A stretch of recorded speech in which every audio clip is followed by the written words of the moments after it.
Let me tell you about a phrase that reveals everything about how power works before it even arrives.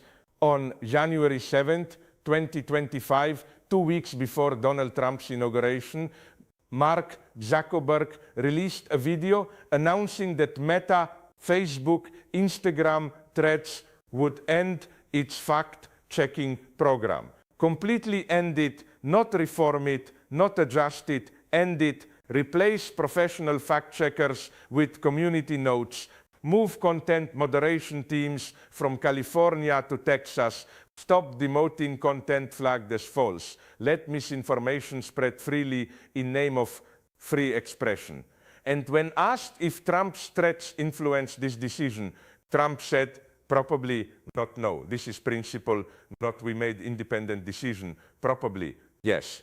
My threats worked, and Zuckerberg confirmed, surrendered, capitulated, before Trump even took office. But anticipation is voluntary, is self-imposed, is done out of fear and strategy and rational calculation.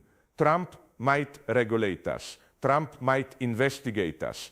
Trump might punish us. So we better comply before he asks, before he demands, before he acts. And then when compliance happens, when surrender occurs, it is framed as principle, as return to values, as correction of past mistakes. Not we are scared of Trump, but we believe in free expression.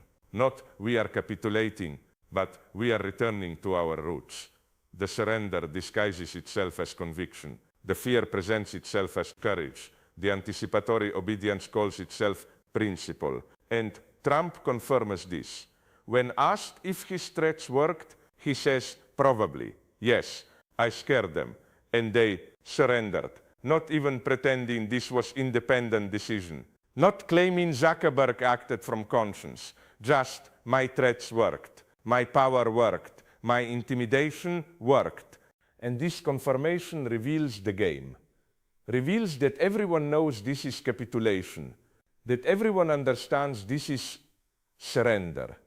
But the surrender must be framed as principle, because naked capitulation is embarrassing, is weak, is admission that you have no backbone.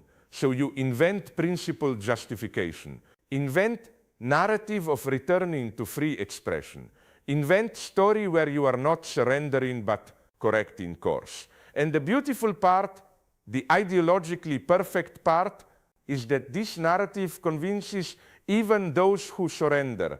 Zuckerberg probably believes he's defending free expression, believes he's correcting mistakes, believes he's principled. The ideology works so well that the one who capitulates does not see it as capitulation, sees it as principle, as values, as doing what is right. This is how ideology captures us, not by making us lie, but by making the lie seem like truth, by making surrender seem like courage, by making capitulation seem like principle. Now let me tell you about the specific content policies Zuckerberg mentioned. We're going to simplify our content policies and get rid of a bunch of restrictions on topics like immigration and gender. Immigration and gender, these two topics, specifically mentioned. Why these two? Because these are the topics where conservative discourse has been most restricted, where misinformation about immigrants has been flagged, where anti-trans content has been removed, where hate speech policies have been enforced. And now these restrictions are lifted, simplified, gotten rid of. Not we will allow all political speech equally, but we will specifically allow conservative political speech on immigration and gender.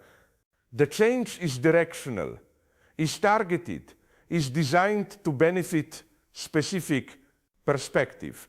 Zuckerberg said, it's not right that things can be said on TV or the floor of Congress, but not on our platforms. This sounds reasonable, yes? If politicians can say it, why can't users say it? Free speech should be consistent. But here is the problem. TV and Congress have different contexts, different audiences, different mechanisms of spread, different impacts. When politician says something false on TV, journalists can challenge, can fact check, can provide context. System has checks, has balances, has professional standards. But on social media, false content spreads instantly, virally, to millions, without context, without challenge, without any mechanism for correction. And now Meta is removing even the minimal context that existed, the warning labels, the fact checks, the reduced distribution. So the comparison is false, is misleading, is designed to make restrictions seem unreasonable when actually the platforms need more moderation than TV, more fact-checking than Congress, more oversight, because the scale is different, the speed is different, the impact is different. But this logic is invisible in Zuckerberg's framing. In his narrative, if Congress allows it, we should allow it. Period. No distinction, no nuance, no recognition of different context. Let me show you who celebrates this decision.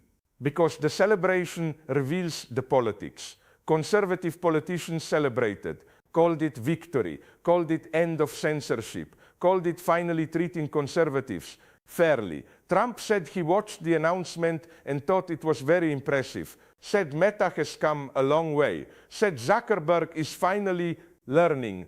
Elon Musk called it cool. Linda Yaccarino from X called community notes profoundly successful while keeping freedom of speech sacred. Said it is smart move and other platforms will follow. Republican representatives praised, conservative influencers celebrated. Right-wing media cheered. This was their victory. And who opposed, who criticized? Professional fact-checkers, journalists, civil rights groups, academics, researchers, people who actually understand misinformation, who study disinformation, who know what happens when lies spread unchecked. They called it retreat from sanity, called it political pandering, called it going full MAGA, called it surrender. The alignment is clear. The politics is visible. One side celebrates, other side mourns. This is not neutral policy change. This is directional shift. Shift toward allowing conservative misinformation, toward protecting right-wing speech, toward making platforms safe for Trump. And all of this is framed as free expression, as neutrality, as correcting bias, as returning to principles. But the principles only go one direction. The bias that is corrected is only liberal bias. The censorship that is ended is only censorship of conservatives. This is how ideology works. Not by being one-sided, but by presenting one-sidedness as balance, by presenting directional change as neutrality, by presenting political surrender as principle. Now let me tell you about the global implications, about what this means beyond United States. Meta operates globally. 90+ fact-checking organizations in 60+ languages around the world, funded by Meta, enabled by Meta, made possible by Meta. And now the US program ends. And these global organizations are asking, what about us? Will our programs continue? Will our funding survive? Meta has not said, has not clarified, has left everyone in uncertainty. Some organizations signed new contracts just weeks before, contracts for 2025, now cancelled or in limbo or uncertain of status. This is how you destroy infrastructure, not by attacking directly, but by creating uncertainty, by making organizations wonder if they have future, by making them unable to plan, unable to hire, unable to function. The funding might continue or might not. No one knows, and the not knowing is paralyzing, because Fact-checking organizations cannot operate without knowing they have funding, cannot build teams without knowing they have contracts, cannot do work without knowing they have support. So even if Meta continues some programs, the uncertainty has already damaged, already undermined, already created crisis, and globally the message is clear. Message that US political pressure matters more than truth, more than facts, more than professional standards. That when right-wing politicians complain about censorship, tech companies surrender, abandon fact-checking, remove safeguards. This is lesson for authoritarians everywhere. Lesson that pressure works, that threats work, that attacking fact-checkers and calling them biased and demanding their removal succeeds. Not just in US, but potentially everywhere. If the model is complain about bias, get fact-checking removed, then every authoritarian government will complain. And Meta has already shown it will surrender, will capitulate, will prioritize political relationships over truth. So the collapse of US fact-checking threatens global fact-checking, undermines the entire infrastructure. This is what one political decision in one country can do, can destroy global systems, can undermine international efforts, can make the world less safe. Now let me return to the core question, the central issue.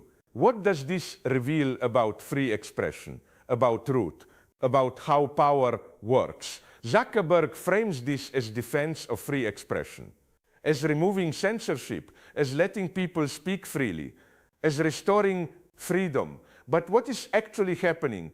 What is the real effect? Removing fact-checking does not increase free expression.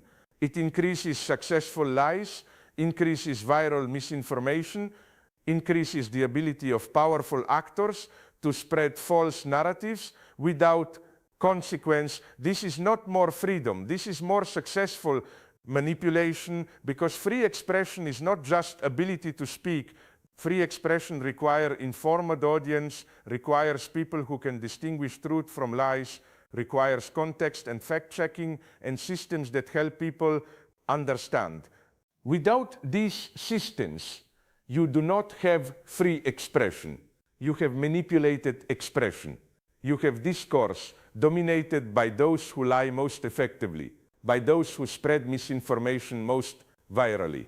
This is not freedom. This is domination disguised as freedom.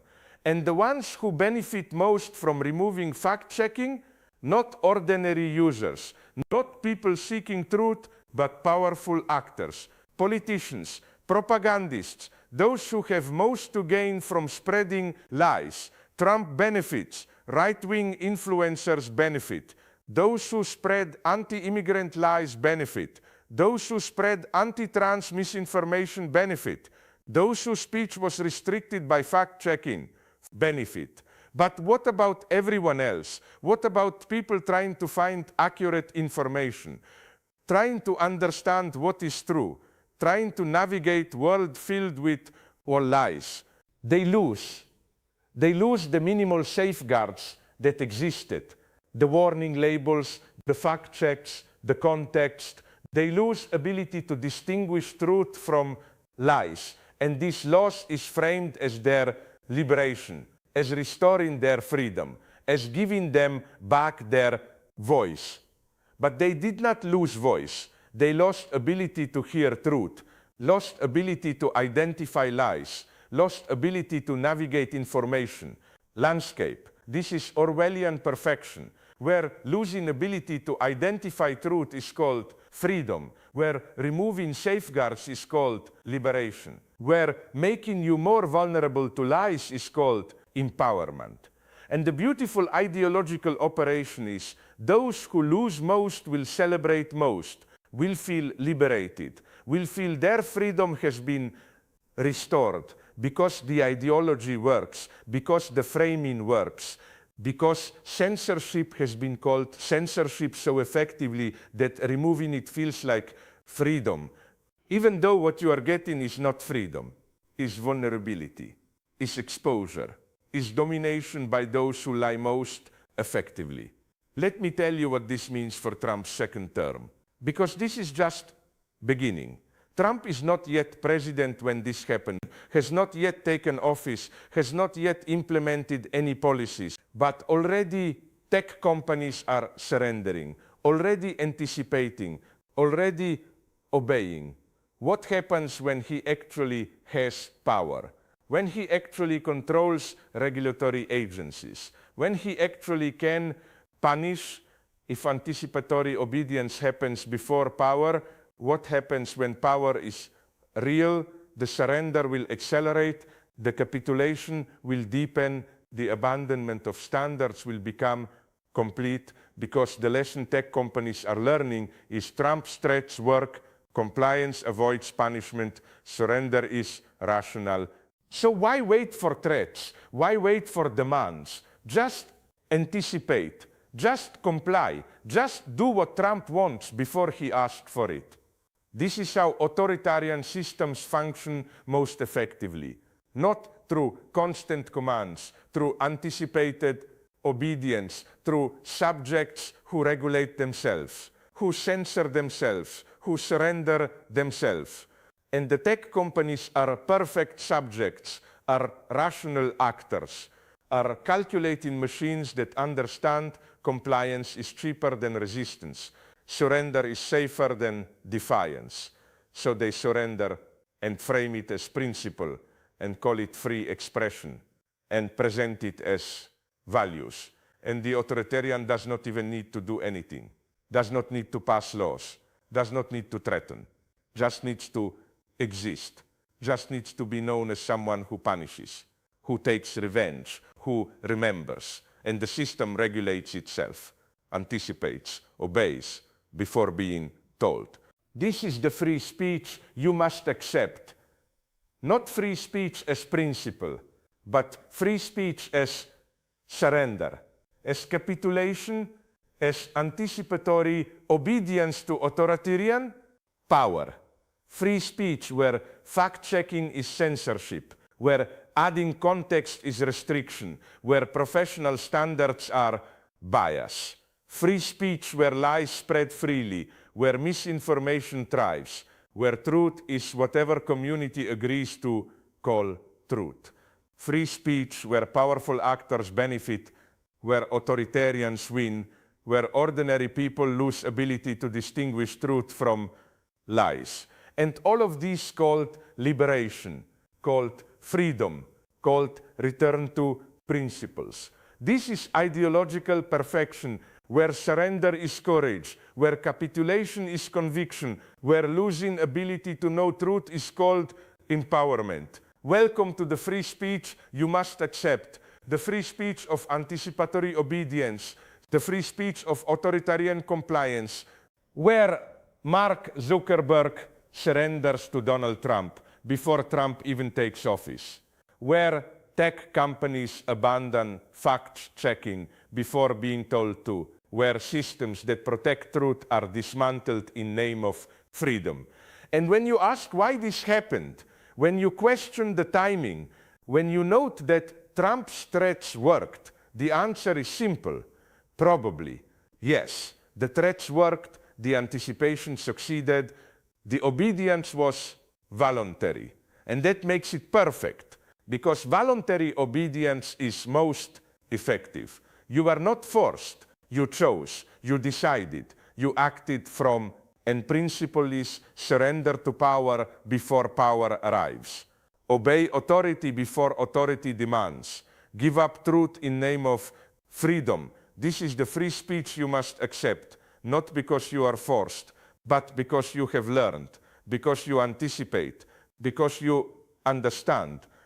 Power does not need to act. Power just needs to exist. And the system regulates itself, surrenders itself, destroys itself voluntarily. Welcome to free speech. Welcome to the collapse of truth. Welcome to anticipatory obedience as principle. Mark Zuckerberg, thanks you for your compliance. Donald Trump, thanks you for your surrender. And everyone agrees this is freedom.